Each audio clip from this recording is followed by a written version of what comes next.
Hi, hello, வணக்கம். Welcome back to Trend Breakers Academy. So இன்னைக்கு வந்து ஹோலி ஹாலிடே. ஸோ அதனால தான் நேத்து நம்ம வீடியோ போடல.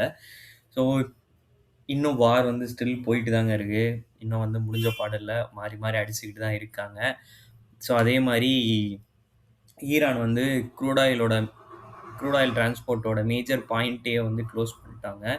ஸோ இதனால க்ரூட் ஆயிலோட ரேட் வந்து இன்க்ரீஸ் ஆக சான்சஸ் இருக்கு. பட் இந்தியா என்ன சொல்லியிருக்காங்கன்னா, இன்னும் ஒரு 25 டேஸ்க்கு தேவையான க்ரூட் ஆயில் நம்மகிட்ட ஆல்ரெடி இருக்கு. ஸோ பெட்ரோல், டீசல்ல வந்து எந்த ஷார்ட்டேஜஸும் வராது அப்படின்ற மாரி ஷார்ட்டேஜஸ் வராது. ஸோ பிரைஸ் ரேஞ்சும் ஏறாது அப்படின்ற மாரி சொல்லியிருக்காங்க. ஸோ அதே மாரி வந்து பார்த்தீங்க அப்படின்னா, மார்க்கெட் வந்து பயங்கரமா இறங்கிக்கிட்டே இருக்கு. நேத்து நைட்டு யுஎஸ் மார்க்கெட் நல்லா தான் இருந்துச்சு. ஒரு ஃப்ளாட்டரா ட்ரேட் ஆயிருந்தது. ஸோ ஒரு குட் நியூஸா இருந்துச்சு. பட் இன்னைக்கு வந்து பார்த்தீங்கன்னா, டவ் ஜோன், நாஸ்டாக் ஹெவி ஃபால்ல இருக்கு. டவ் ஜோன் வந்து பார்த்தீங்கன்னா, கிட்டத்தட்ட 1000 பாயிண்ட் ஃபால் ஆயிருக்கு. நாஸ்டாக் 450 பாயிண்ட் பக்கம் ஃபால் ஆயிருக்கு. ஸோ இது எதை இண்டிகேட் பண்ணுது அப்படின்னா, ஒரு நெகட்டிவ் ஓப்பனிங் நாளைக்கு காலையில நடக்க சான்சஸ் இருக்கு. சில்வர் வந்து பார்த்தீங்க அப்படின்னா, அவனும் ஒரு ஜோன் விட்டு வெளில போற மாரி போனான். ஆனா போயிட்டு திரும்ப அந்த ஜோன்க்குள்ளேயே வந்துட்டான். ஒரே ஒரு நாள் மேல போனான். அடுத்த நாள் வார் டென்ஷன் வந்ததுக்கு அப்புறத்துலருந்து ஆக்சுவலி இந்த மாரி சிச்சுவேஷன்ல வந்து நல்லா ஏறணும் சில்வரும், கோல்டும். பட் இங்க வந்து நேர்மாறா வந்து நல்லா இறங்கிக்கிட்டு இருக்கு. ஸோ அதுதான் வந்து ஆச்சரியமா இருக்கு. என்ன நடக்குதுன்னு தெரியல. ஸோ நாளைக்கு வந்து ஒரு கேப் டவுன் ஓப்பனிங் தான். ஸோ இப்போதைக்கு செல்லிங்ல தான் இருக்கு. மார்க்கெட் நம்ம அன்னைக்கு சொன்ன மாரி 24,600 ரீச் பண்ணிட்டு ஈவினிங் ஒரு செம்ம ரெக்கவரி ராலி டுவர்ட்ஸ் 900 வரைக்கும் கிட்டத்தட்ட 300 பாயிண்ட்ஸ் ரெக்கவரி ஆச்சு. நாளைக்கும் கேப் டவுன் ஓப்பனிங் நடக்க போகுது. ஸோ 24,600 ஒரு நல்ல சப்போர்ட் ஆக்ட் ஆயிட்டு இருக்கு. ஸோ அதுதான் நாளைக்கும் ஒரு நல்ல சப்போர்ட் ஆக்ட் ஆகும். ஸோ அதையும் அதுக்கு கீழ வந்து பார்த்தீங்கன்னா, வழக்கம் போல வந்து 4 சப்போர்ட் லெவல் மட்டும் சொல்லிர்றேன். ஏன்னா இப்போதைக்கு அது மட்டும் தான் சொல்ல முடியும். அதுதான் நடந்துட்டு இருக்கு. 24,500ல ஒரு சப்போர்ட் இருக்கு.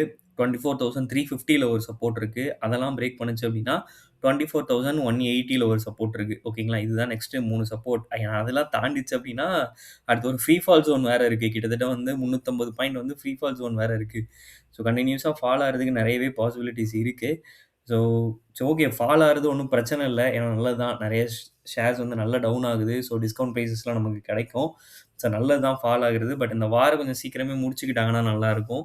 ஏன்னா அப்பதான் அடுத்து ரெக்கவரி ராலி அப்படின்றது போகும். ஏன்னா போன வருஷமும் இதே டயத்துல வந்து பார்த்தீங்கன்னா, மார்க்கெட் நல்ல ஃபாலு. ஸோ இந்த வருஷமும் அதே மாரி ஃபால்லயே தான் இருக்கு. பெருசா வந்து இன்வெஸ்டர்ஸ் யாரும் ட்ரேடர்ஸ் வந்து இந்த மாரி டயத்துல கொஞ்சம் ஓகே, ஒரு சில ப்ராஃபிட்ஸ் பார்க்குறாங்க. பட் வந்து இன்வெஸ்டர்ஸால பெருசா ப்ராஃபிட் பார்க்க முடியல. அதுதான் வந்து ஒரு பெரிய வருத்தம். ஸோ கொஞ்சம் வெயிட் பண்ணுங்க இன்வெஸ்டர்ஸ் எல்லாமே. ஏன்னா மார்க்கெட் வந்து இன்னும் கொஞ்சம் இறங்கட்டும். ஸோ நான் சொல்றேன் அந்த டயத்துல நீங்க ஆவரேஜ் பண்ணுங்க. ஆல்ரெடி உங்க போர்ட்ஃபோலியோல என்னென்ன ஷேர்ஸ்லாம் வாங்கி வச்சிருக்கீங்களோ, அது எல்லாத்தையுமே இன்னும் எக்ஸ்ட்ரா குவான்டிட்டிஸ் வாங்கி வைக்க ட்ரை பண்ணுங்க. ஸோ கண்டிப்பா ஒரு ஷார்ட் டெர்ம்லயே ஒரு நல்ல ரிட்டர்ன்ஸ் உங்களுக்கு கிடைக்கும். So banking. ஸோ பேங்கிங்கும் வந்து அந்த ஜோன்குள்ள திரும்ப வந்துட்டான். ஸோ இவன் ஒருத்தன் தான் வந்து நல்ல ஹைலயே வந்திருந்தான். ஆக்சுவலி இவனுக்குமே நான் ட்ரெண்ட் ரிவர்சல் இப்போதைக்கு நான் கன்ஃபார்மே பண்ண மாட்டேன். அவன் எப்போ நான் ட்ரெண்ட் வந்து கீழ இறங்குதுன்னு கன்ஃபார்ம் பண்ணுவேன் அப்படின்னா, 58,600 தாண்டுனா தான். இப்ப 59,800ல இருக்கான். கிட்டத்தட்ட இன்னொரு 1,200 பாயிண்ட் கீழ பேங்கிங் போனா மட்டும் தான், நான் பேங்கிங்ல ட்ரெண்ட் வந்து ரிவர்சல் ஆயிருக்குன்னே நான் சொல்லுவேன். ஏன்னா, அதுவரைக்கும் அவன் நல்ல ஹைல தான் இருக்கான். ஸ்டில் அவன் ஹைல தான் இருக்கான். என்ன பொறுத்தவரைக்கும். பேங்கிங்ல வந்து பெருசான ஃபால் பேங்கிங் இண்டெக்ஸ்ல ஃபால் இல்ல. அதனால பேங்கிங் வந்து நம்ம கன்சிடர் பண்றது வேஸ்ட் தான். ஐடி பாவங்க தலைவன். எனக்கு தெரிஞ்சு 28,000 வந்துருவான்னு நெனைக்கிறேன். ஏன்னா 30,270ல இருக்கான். ஸோ நாளைக்கு கேப் டவுன் ஓப்பனிங் நடக்கும். ஒரு 500 பாயிண்ட், 600 பாயிண்ட் நடக்கும்.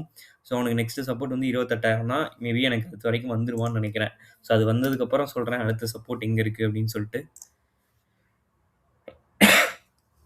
ரிலையன்ஸ் 1327 சொன்னேன். ஸோ அதுக்கு நியர்பையா வந்து 1330 40 கிட்ட வந்துட்டு மேலே ஏறி க்ளோசிங் வச்சிருக்காங்க. ஸோ நாளைக்கு கேப் டவுன் தான். வொரி பண்ணாங்கன்னா, ஸோ உங்களுக்கு அடுத்த ஃபால் அப்படின்னு பார்க்கும்போது 1327 உடைச்சா அடுத்து எங்க போவான் அப்படின்னு பார்த்தீங்க அப்படின்னா, 1290 ஓகேங்களா? 1327 உடைச்சா அடுத்து ஒரு 37 பாயிண்ட் 40 பாயிண்ட் 30 பாயிண்ட் பக்கம் ஆமா 30, 40 பாயிண்ட் பக்கம் வந்து ஒரு ஃபால் இருக்கு. ஸோ அதையும் பிரேக் பண்ணுச்சுன்னா ஹெவி ஃபால் ஆயி போயிரும். ரிலையன்ஸ் ஆல்ரெடி வந்து ஒரு நல்ல ஒரு லோ தான். கிட்டத்தட்ட ரூ. 1,600 போயிட்டு, இப்ப ரூ. 1,300 கிட்ட வந்துட்டான். 1,358ல இருக்கான். ஸோ இதுவே ஒரு நல்ல ஃபால் தான். மேபி அதுவரைக்கும் கூட ஃபால் ஆகலாம். இது வந்து ப்ரீவியஸா ஒரு ஃபால் நடந்ததோட லோ கிட்ட நேத்து சப்போர்ட் எடுத்திருக்கான்.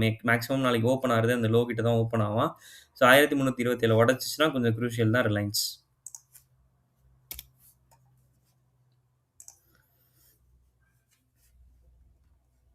HDFC பேங்க் அந்த இடத்த உடைக்கணும் உடைக்கணும்னு சொன்னேன். அதே மாரி உடைத்து விட்டான். ஸோ அடுத்த சப்போர்ட்டா அவனுக்கு ஆக்ட் ஆக போறது எந்த இடம்னு பார்த்தீங்கன்னா, 871 கரெக்ட்டா அந்த இடத்துல தான் சப்போர்ட் எடுத்து க்ளோசிங் வச்சிருக்காங்க. ஸோ நெக்ஸ்ட் சப்போர்ட் அவனுக்கு வந்து 834 தான். ஃப்ரீ ஃபால் ஜோன் பயலுக்கு. ஒண்ணும் பண்ண முடியாது. 870 பிரேக் பண்ணான் அப்டின்னா, அடுத்து ஒரு ஃப்ரீ ஃபால் ஜோன் கிட்டத்தட்ட வந்து பார்த்தீங்கன்னா, ஒரு 35 பாயிண்ட் வந்து சாலிடா ஃபால் ஆக சான்சஸ் இருக்கு HDFCல. ஸோ HDFCல புட் ஆப்ஷன் ட்ரை பண்றவங்க ட்ரை பண்ணுங்க. ஃபால் ஆச்சு அப்டின்னா. ஓகேங்களா? ஸோ நல்ல ஃபால்ல இருக்கு. ஃபால் ஆகுற வரைக்கும் ஃபால் ஆகட்டும். இன்வெஸ்டர்ஸ் இப்போதைக்கு நீங்க வந்து கொஞ்சம் வெளியிலேயே இருங்க. மியூச்சுவல் ஃபண்ட்ல இன்வெஸ்ட் பண்ணியிருக்கவங்க ஸ்டே ஆன் இன்வெஸ்டிங்லேயே இருங்க. ஸ்டாப் பண்ணிறாதீங்க. லாஸ்ட்ல போகுதுன்னு ஸ்டாப் பண்ணிறாதீங்க. கண்டிப்பா வந்து ரிட்டர்ன் பேக் பண்ணும்போது உங்களுக்கு ஒரு ஹியூஜ் ரிட்டர்ன்ஸ் கிடைக்கும். ஸோ அதனால வந்து இன்வெஸ்ட்மெண்ட்ட ஸ்டாப் பண்ணாதீங்க. ஓகேங்களா? ஓகே. இதே மாரி உங்களுக்காக டெய்லி யூஸ்ஃபுல் கன்டென்ட் போடுறவங்க ட்ரெண்ட் பிரேக்கர்ஸ் அகாடமி இதுவரைக்கும் நீங்க சப்ஸ்கிரைப் பண்ணல அப்டின்னா, சப்ஸ்கிரைப் பண்ணிக்கோங்க. ஸோ நாளைக்கு என்ன பண்றாங்கன்னு பார்க்கலாம். தேங்க் யூ ஃபார் வாட்சிங்.